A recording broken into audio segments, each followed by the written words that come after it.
So today I will talk about conditions, and as you may get the idea that we just cover if statements and remember the logical operations in R, and also we will move to else statements and use if else for element-wise checks in there, and we will nest and stack statements, and we will see switch functions for today.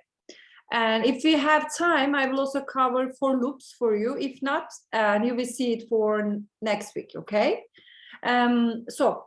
These topics are kind of the main part of programming if you are even working R or anything else, okay? So if you are familiar with the conditions, you will see that they are kind of similar to each other. If you are working with conditions in R or in Python or even in terminal, they are kind of similar, guys. But of course, each programming language has its own rules there. So when you need to control the flow or order of your execution in your code, you should just make some execution of certain sections of your code dependent on a condition of you guys. The basic control mechanism in here is the loop, which repeats a block of code a certain number of times in here. When we talk about the if statement just runs a block of code only if a certain condition is true. Let's see what I mean. It's always better to get the idea by coding in here, guys. If you want to use if statement in here, you can just say if and add your condition. Please keep in mind that this is just a pseudo code, okay? And you can just write anything in here, and it's going to do any code here if your condition is true. This is just a pseudo code. Of course, this is not going to work for us, guys. And the condition in here must be an expression that yields a single logical value in here. It's going to be true or false, okay? If it is true, the code in the braces in here between these two guys will be executed. If the condition isn't satisfied, the code in the braces is skipped and R does nothing in here. Or it continues on to execute any code after the closing brace in here. I want to give you an example in here, guys. Let's see. I'm going to generate an object A equals to 3. And after that, I have another object, which is 4. I have 3 and 4 in here. Okie dokie. I want to add an if statement in here. If, to parentheses, I is smaller or equals to B, then I equals I to the 2, okay, like that. What I mean in here is that let's first run this part. If A is smaller than B, you will get true in here, and when you run your if statement in here, you see that your A is 9 now. And let's check out our condition. And you see that this is false now, because now let's run it one more time. A is 3, B is 4, and the condition is true. And when you run your if statement, you see that your A is 9. When you run this part one more time, you see that this time, since your A is 9, this condition is false. And when you run your if statement one more time and see what is A, it is the same. Because your condition is false, your condition isn't satisfied, and the code in the braces is just skipped, and nothing is changed in here. So when we check out for these logical operations in our PDF, please remember that we have some logical operators that are used to carry out Boolean operations like AND or, etc. Okay, let's see what is happening. The operators with the single ones like AND and OR, you see that they are element-wise logical, and or element-wise logical OR, okay? And they perform that element-wise operation, producing result, having the length of the longer operand in here. And you all know that what is logical NOT. This guy is not logical NOT. And when you have the double ones, like double AND or double OR, you see that they examines only the first element of your operands in here.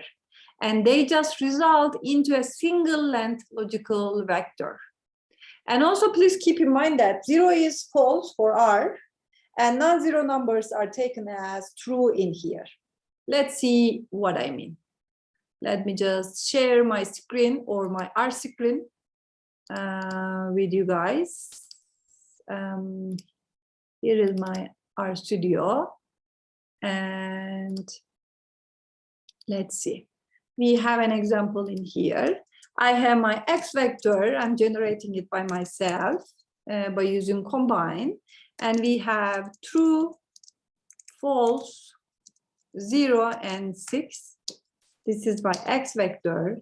And I also generate a Y vector in here with logical operators. I have false, true, false, and true.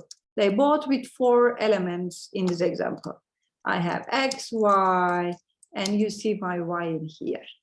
And if you write not X, you see what is happening. Our X is true, false, actually false, true. And you see that not X is false, true, true, false. Okay, when you have this sign in here. Maybe I should zoom in here. Yes, this is much better, I guess. Let me continue. And if you just say X and Y, let's see what is happening. It is just comparing 2 of these vectors by elements. And when you just check out for the first one, true and false means false, false true is false, false false is false, true and true is true in this example. But if you just use double ANDs in here, you just get single elements, and it is just checking for the first one. And let's use OR. Sorry, guys, I was planning to write X. X or Y is true, true, false, true. And if you just use double in here, and you will see that it's just comparing only the first elements. Please be careful when you are using that logical operators. Let's see another example. I want to add a vector for you guys in here. Here is my vector. My vector is 2.73. Hocam chat atabilir misiniz ona acaba? Sure. Let me just go and add it to chat in here. And we will also generate a matrix together, and I will read them for you guys. And you see it on chat. And here is my vector 2.73, 5.40, 2.15, 5.29, 1.36, 2.16, 1.41, blah, blah, blah. We have my vector, and just run it here. And you have your vector with how many elements? Let's say with 10 elements in here. And we are generating a matrix by using matrix function with 2, 0, 1, 2, 3, 0, 3, 0, 1, 1. And this is a 5 by 2 matrix in here. So we are going to write an if statement. Actually, I will get it and copy and paste. And we will talk about it in details now together. Okay, we have a complicated if statement in here for this example.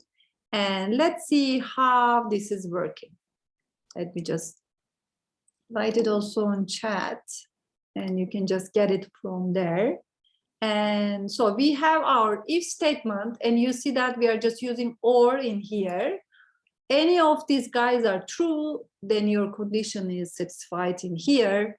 And then this is going to be run in this example. Okay. Let's see if I run this one. I have my vector. Let's just see if I run this part, that if statement in here, we have condition satisfied, A list with 2 members now exist. And it just save a new vector in here. Let's talk them part by part together, okay? So actually at the end of this if statement, an object, my list, has been created also. Let's see. I have my list and with my AA and BB in here. And we can examine what is happening. So in this example, this condition consists of 2 parts. Let's see what I mean. I have my condition in if statement, okay? This is my condition. It has 2 parts. The first one is this guy, okay? And this condition consists of 2 parts, but they are separated by an OR statement. And this is going to produce a single logical result in here. When we just walk through it, the first part of the condition looks at my vector. And it just takes, it's just looking at my vector and takes 1 away from my vector for each element and check whether any of the results are greater than 9. Let's see, if any of these results are greater than 9, run that one, and the answer is false. None of them are greater than 9. Actually, you can just check out it element by element, like this one. My vector -1 is greater than 9. They're all false. But when you write any, it's just checking for if there's any of them, and that's false in this example. Okay, and the first condition is false. Sorry guys, false in here. And the second part of the conditions use a positional matching in a call to matrix to construct a 2-row, 5-column field matrix using entries of the original my vector in here. Here is the thing. We are just getting an element from my vector in here. I'm getting all the elements from my vector and generating a matrix in here, like this one. And we are getting the 2 and 1 elements in here. Did you see that guy? And just checking if it is smaller than 6. When you just check out for this condition, you will see that it is true. And false or true comes with what? And true is the answer when you have false and true. And that means your condition is satisfied in here. And you are generating a new vector. First of all, you are overwriting it, my vector. And then you just generate get some elements and change them with NAs. Maybe you see that this sequence in here is getting the odd values of your vector in here, okay? So let me start over again. The second part of the condition uses that positional matching in your matrix, okay? And you just get that guy and check out if it is smaller than 6. And that part, the second condition is just true. This means that the overall conditions being checked by the if statement will be false or true, and which evaluates at the end as true, okay? As a result, the code inside your braces in here, this part I mean, the code inside will be run and will be accessed and executed. And it's going to print condition satisfied string and copy your vector to my new vector and just use sequence in here, and it then access the odd numbered index of my new vector and overwrite them with NA in here. And next, it is going to generate a list for you guys here. It's going to generate your list in here. And in this list, my new vector or new dot, my vector is stored. You are just stored them in a member named AA. You have AA in here. And then it takes the original my mat. You have your matrix. and increase all the elements by 0.5 and store the results in BB. And your output for my list is going to be your list in here, and your function is just prints the length of this list with resultant list in here, okay, when we write that part. So we will continue after if, we will continue with else statement now, if else. And remember that the if statement executes a chunk of code if and only if a defined condition is true. If you have true, then if statement is just work there. But if you want something different to happen when the condition is false, if you do not have only two options in there, I mean, you can add just an else declaration in your code. Here is the example. I first provide a pseudo code, guys. Then I will give a real example for you.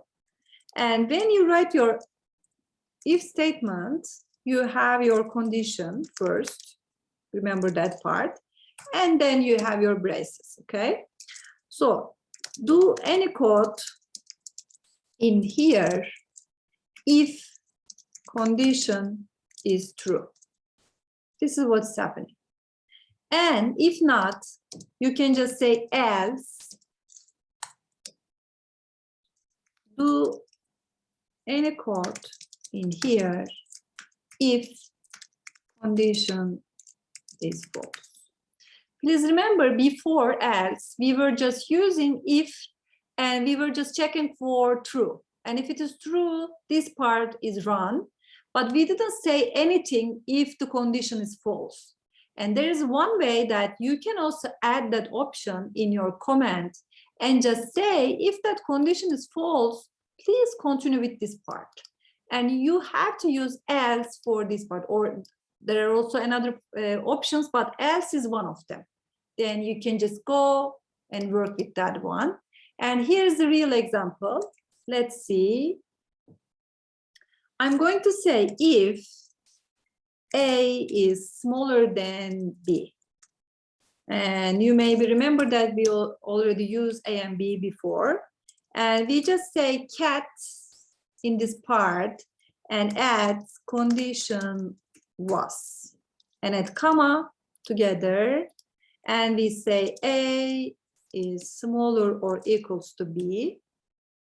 And then A is equals to 8 to 2. 8 to 2. Okie dokie, guys.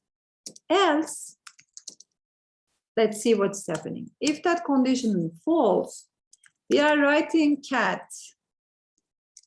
condition. Sorry, guys, I have to add quote in here. Condition was, and I'm going to write that condition in here. A is, I think I can just get this part from here. And I'm just writing the condition and changing A as A minus 3.5.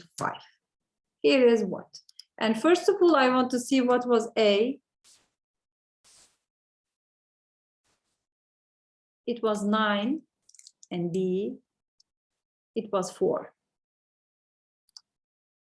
So it's going to go and check out for this first condition and see if A is smaller than B. And you see that this part is false, and the first part is skipped because this is false. And it's just going to run to this part and get A minus 3.5, and the answer is going to 5.5. And let me run our if statement, and the condition was false, and the final A is 5.5. Condition was false just comes from this part, guys, from 55th row. And you see that cat condition was, and A is smaller than B is false. And here is the output for my if statement. And here is the result for my if statement in here.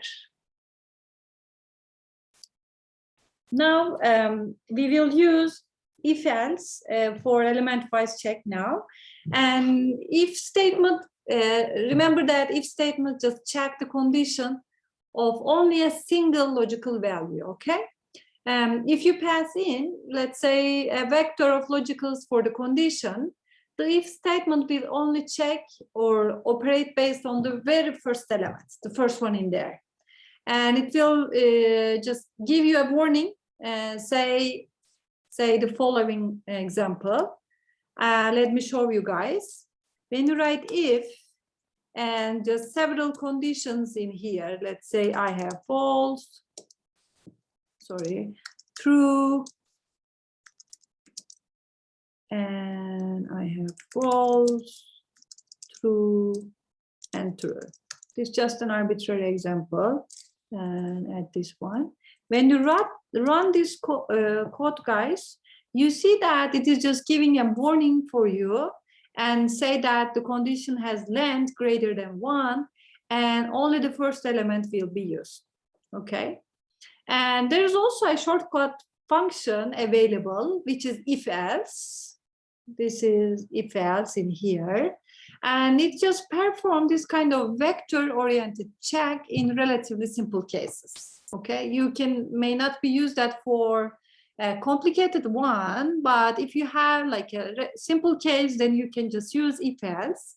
And I want just to demonstrate how it is working in here. And please consider the objects in this example. X from, is 5, and Y from -5 to 5. You have an object X and a vector in here, and maybe you want to see your Y in here.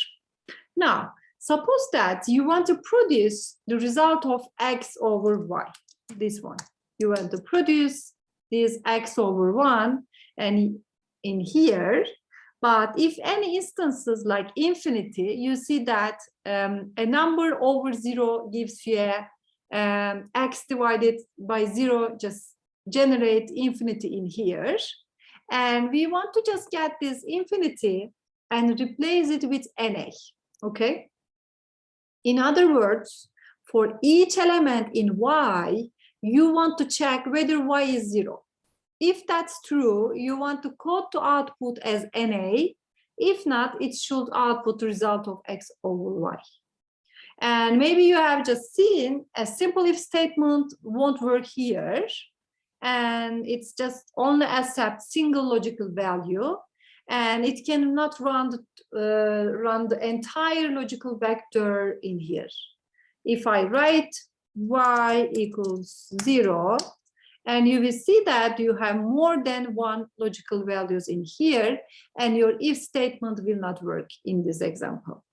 But there is also a solution for this one. You can use if else. Here is my if else. And maybe you see that it is working like test, yes and no. And see what I mean. I just want to write if else. My test in here is just checking for Y equals 0. And if it is true, if it is yes, just write NA. And if it is not true, if the answer is no, please just find X over Y. Okay. And maybe I can save it to an object as a result. And when you just check out for result, guys, you see that now it just check for the Y if it is equals to 0, like in this element, instead of infinity, we are just giving NA in here. And for the rest of the test, for false ones, and the answer is X over Y in this example. It's kind of easy and easy to handle for this kind of examples in here. Now I will continue with nesting and stacking statements. And if you are using an if statement, it may have just, or it can be placed within the outcome of another if statement. And we can just nest and stack several statements and see these paths and just do the decision making by checking a number of conditions at various stages during execution in here. And please let me just get this part from my notes, and it's kind of long, and I will also write it to chat, guys. Here is the chat.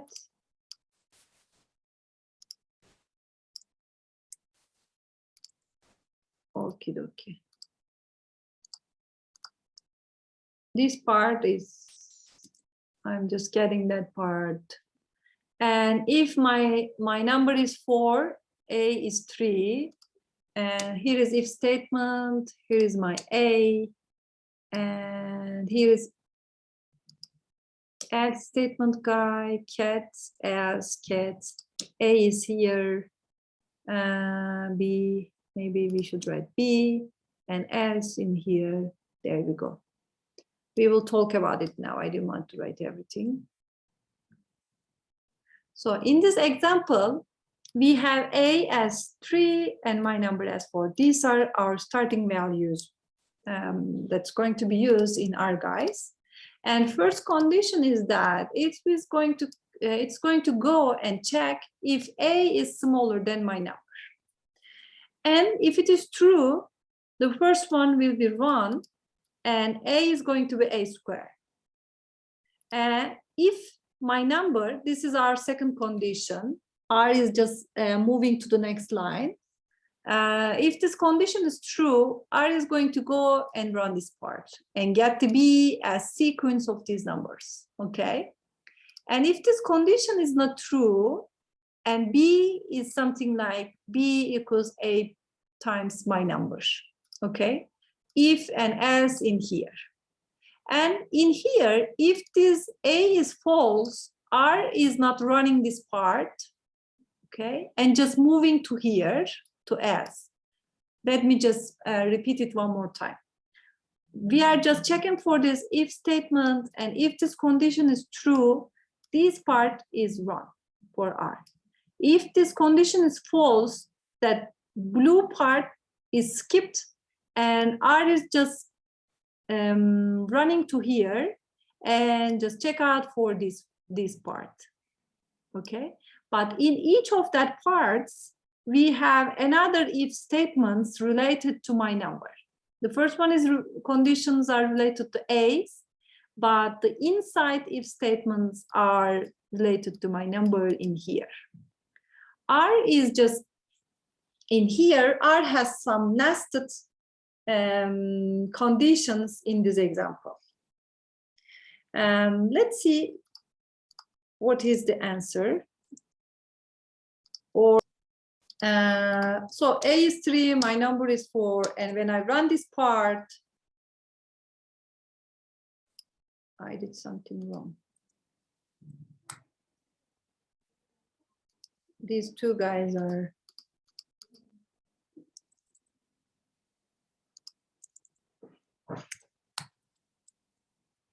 let me run this part one more time.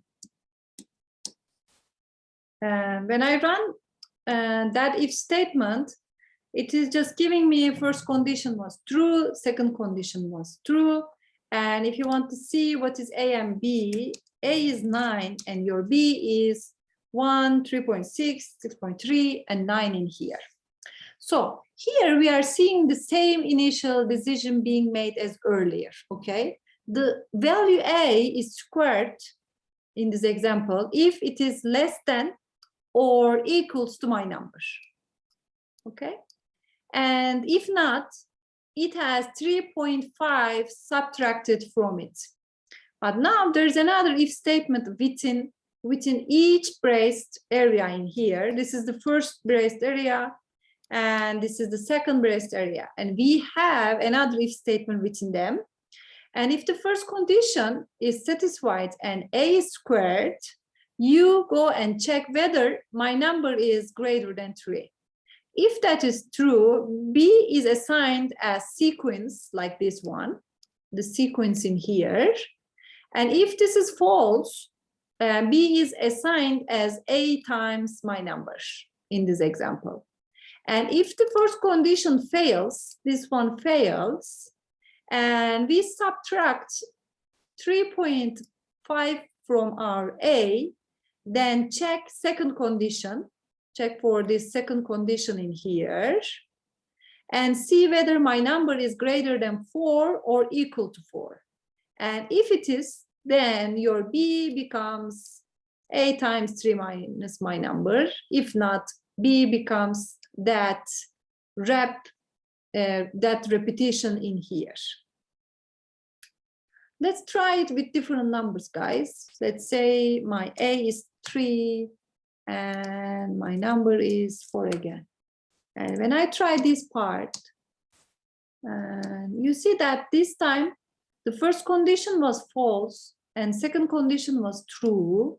That means this first condition is false. That means it is just running or just coming here. And when it check out for the first condition, since it is true, then I will get that part. And the final A and final B is going to be, sorry guys, final, yes, B is going to be 0.4 in here.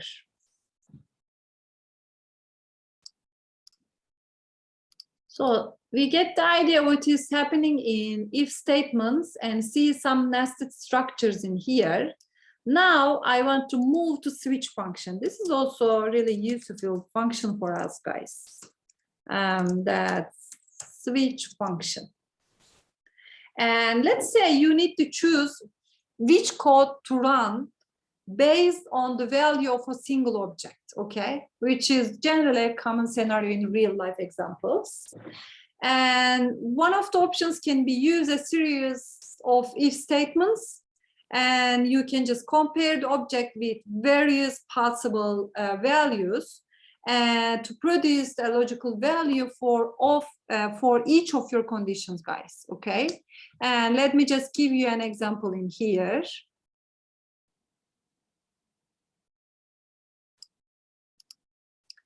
I'm going to generate a string, my string object first. And this is going to be Lisa, guys, okay? And let's start by writing an if statement, or we can just get this one from my notes.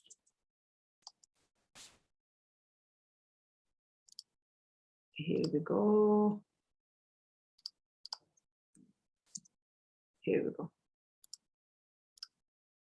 So let me move to switch function, guys. Actually, I wrote the example in here. And let's say we want to choose which code to run in here, and we generated an if statement. We are just asking if my string is Homer, and if it is true, foo is 12, and checking other conditions one by one. And when it finds Lisa, because my string is Lisa in here, and it is going to say foo as 78. And the answer is easy in here is that, and my foo is going to be 78 because only this condition is true in this example. So the goal in this code is simply to assign a numeric value to an object foo. And we have that exact number, which depends on the value of my string in this example. And my string object can take one of the 5 possibilities shown, like these 5 possibilities. Or if my string doesn't match any of these are not matching, and foo is assigned as NA in here. And actually this code works just fine as it is. And when I see foo, you see that it is 78. But this setup using that if else is really complicated or just cumbersome, or you are using lots of if else for a very, very simple operation in here, okay? But R easily can handle this type of multiple choice decision actually in a far more compact form by using switch function in here.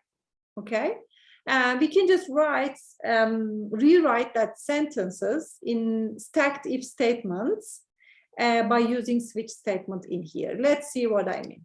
I'm again getting my string Lisa as Lisa, okay? And here is my foo. I will generate my foo by using switch function, guys. Sorry, I want to change that one. Here is my switch function. And the first one is going to be my expression. My expression is my string in this example. And if it is Homer, then the answer is 12. If it is March, the answer is 39. If it is Bart, the answer is 56. If it is Lisa, sorry guys, the answer is 78. And if then it is Maggie, and the answer is 90. Any of them are true, the answer is going to be NA. You see how it is changing? When you use if statements, you have like that much work, but when you use switch function, you have only one line of code in here, and it's kind of easy. Let's see. And my foo is just 78 in this example. And if I just change it like to, let's say, Peter, my string is Peter, now foo is NA because there is no Peter in one of these conditions in here. And maybe you see that the first argument is your expression, which is the object of interest and can be either a numeric or a character string in here. So AXPR is the object of interest and can be either a numeric or a character string in here, guys. And the remaining arguments in here just provide you like the values or operations to carry out based on the value of expression in here. Okay. And in this example, this is just a string. And this argument text must exactly the possible result of AXPR in here, guys. Okay. And here the switch function, this statement evaluates to 12 if my string is Homer, 34 if it is March, 56, blah, blah, blah. Okay. And this final one, which is untagged one, is NA, indicates the result if my string doesn't match any of the preceding items in here, guys. Let's see if we use, what happens if we use switch, sorry guys, integer in my switch function, okay? Actually, when you use integer version of your switch function, it's kind of working slightly different way in here. And instead of using tags in this example, the outcome is determined purely with positional matching. Let's see what I mean. Maybe it's always easier to get the idea by coding. I'm going to give a numeric value here, which is 3. And I will generate my foo with my switch function, guys. Here is my switch function. And I'm giving my num first, which is 3. And here are the options, 12, 13, or 34, 56, 78, and NA. Here are my values. And when I run this part, guys, just check out for foo, and it is going to give you a 56. And what is happening here is that you provide an integer, my num, as the first argument. Here is my first argument. I'm provided in here. And this is just positionally matched to AXPR. And you can write it like that too. There are 2 options, then you can just write it. It doesn't matter, guys, okay? And the example code in here then shows 5 untagged numbers. Here are my 5 numbers or arguments, actually. And the switch function simply returns the value in the specific position requested by my num. Since my num is 3, R is going to give you the 1, 2, and 3rd element, and the statement assigns 56 to 4. Okay. Had my num been 1, 2, 4, or 5, foo would have been assigned as 12, 34, 78, or NA respectively. Let's change it. If my num is 1, the answer is going to be what? So if I write 1 in here, the answer is going to be 12 now in here. Or let's say if I say 0, the answer is going to be NA because there is no 0 in here. And so if you need to use this kind of multiple choices in here, guys, you can just use switch function, and it's going to easy to run, also write, also read on your code in these examples. So now I will talk about loops, and this is really enjoyable, one of the most enjoyable topics in R. And so when you use loop, that means you are repeating a specific section of code, often by like incrementing an index or a counter in here. Okay. Mainly, there are two types of styles in loops. You may want to use for loop, and it just repeats code, and as it works its way through a vector in there, element by element. Or you can use while loop, and it just simply repeats code until a specific condition evaluates the false in here. Okay. And I will also show you apply functions after loops in there. Okay. Here is for loops. First of all, we will just talk about for loops in here, guys, together. The R for loop always takes that general formulation. Here is my pseudocode in here. And the first one is your loop index in loop vector. Okay. This is just a pseudocode, guys. It's not going to work. And it is going to do any code in here through this vector. Okay. And here is my pseudocode in this example. And the loop index in here is just a placeholder that represents an element in the loop vector, guys. And it starts off as the first element in the vector and moves to the next element with each loop repetition in here. And when your for loop begins in here, guys, it runs the code in that brace area in here, and replacing any occurrence of the loop index with the first element of the loop vector. And when your loop reaches the closing brace, like in here, the loop index is incremented and taking on the second element of the loop vector in here, in this guy, and the brace area is repeated. And this continues until the loop reaches the final element of your loop vector, and at which point the brace code is executed for the final time and the loop exists in here. Let's see an example. I think it's going to be much easier to get your idea when I write this example. Here is my for statements. I'm having my item in here in vector 5 to 7. You can just give anything in here, guys. It's up to you. And I want to use cat function in here. Let's say I have my breast area begins, and I will add /n for this example. And again, I'm going to add a cat in here and say the current item is, I want to write my item, and then add \n again. And I'm going to add another cat and just add breast area and just add NN. Okie dokie, guys. Let's see how my for loop is working now.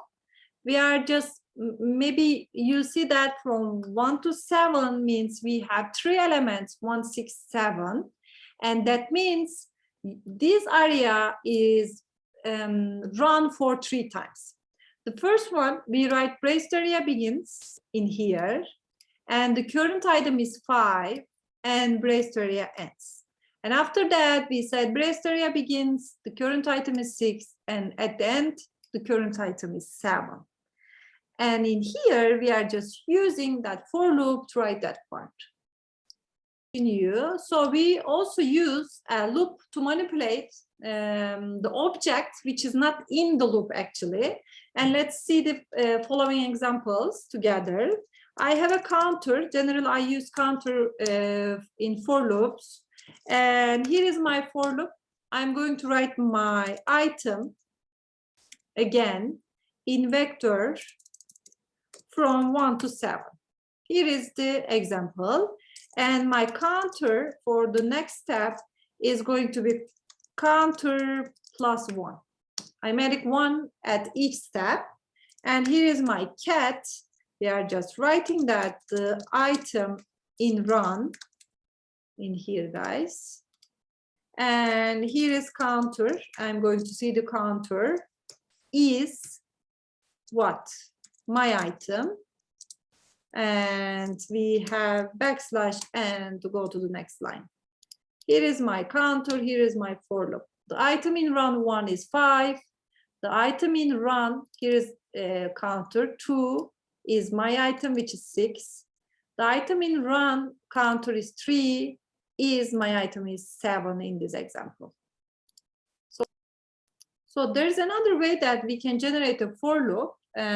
So the difference between using the loop index to directly represent elements in the loop vector, and we can use it to represent indexes of a vector in here, guys. And so we will have these two loops and use these two different approaches to print double each number in my vector. Let's see what I mean. We have now, I'm going to do same job with two different way of for loops. Let's say I have my vector in here, guys. Let's combine some numbers in here, 0.4, 1.1, 0.34, and 0.55. Here is my vector. If you want to see it, then just run that part. And I'm going to generate a for loop. You can just give that number in my vector, which means I for I in, and your vector is my vec in this example. And I'm going to write something inside. Please print 2 times I in this example, okay? I will go to my vector and just use that loop index I directly represent the elements in my vector and print the value of each element times 2. Let's see. Here is my for loop. We are just printing each element, and this I in loop index is just directly represent the elements in my vector. In the second example, we are going to generate another for loop, again use I in, this time 1 to length of my vector, which means 1 to 4. It is going to go from 1 to 4. And inside my for loop, I'm going to print again 2 times my vector and placeholder in here, I. Okay.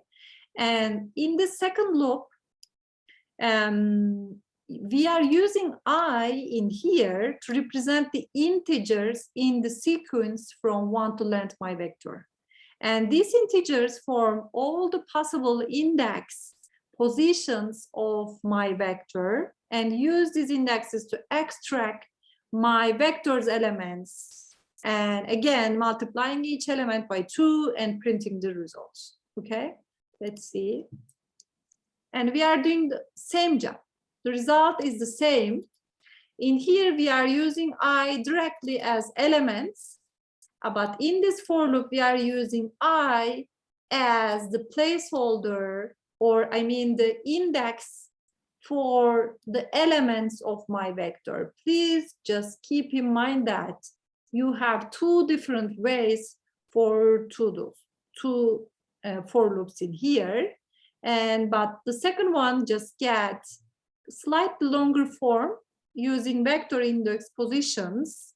but it provides more flexibility in terms of how you can use loop index. Okay, generally I use this one, even it takes it's kind of longer form, but this is, for me, it is much more easier to think about it.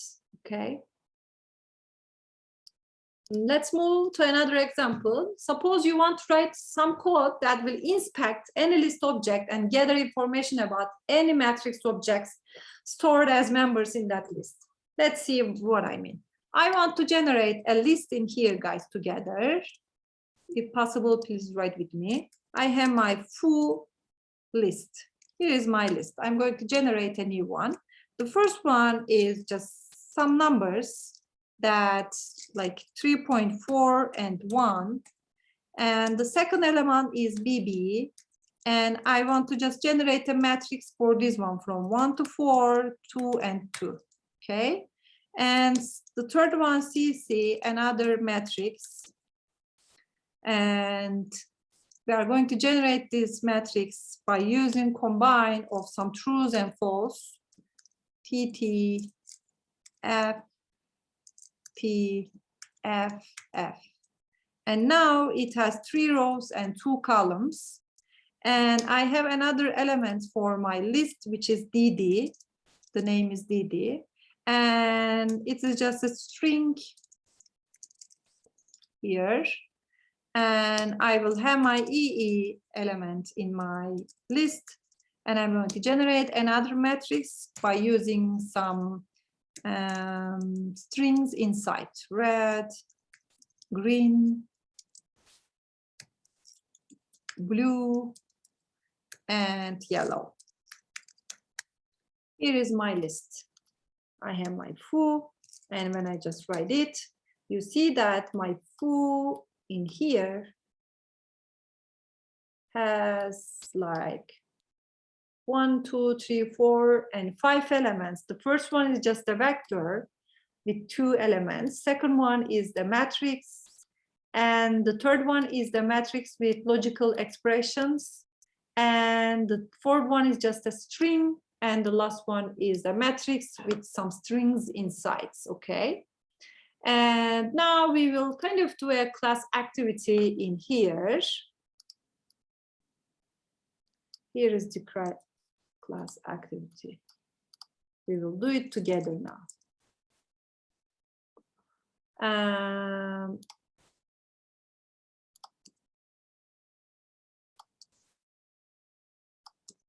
Okie dokie. Here is what. You will write a for loop that goes through each element of a list like this one and checks whether the member is a matrix. If it is, if one of them is matrix or any of them is matrix, the loop will retrieve the number of rows and columns and the data types of numbers, okay? And there's a hint I want to give you. Before you write the for loop, you should create some vectors that will store information about the list members, okay? Like name for the list members, ismat, for example, if it is a matrix or not, you can use that one, or just check for length of that vectors and write them. So this is the hint, what I want that example should looks like. You should write a for loop and create some vectors that will store the information about the list members. Name for the list member names. Ismat to indicate whether each member is a matrix, which is going to be yes or no. NC and NR to store the number of rows and columns for each matrix, and data type store the data type for each matrix. And I want to share this screenshot. Here is the result, and I want your data looks like this one or similar to that one. For example, here is my first element. The name is AA. It is not a matrix, so I don't know what is the number of rows and columns. And for example, for B, the name is BB. Yes, it is a matrix. 2 rows, 2 columns, and it's an integer. Something like this one, guys. Please keep in mind that.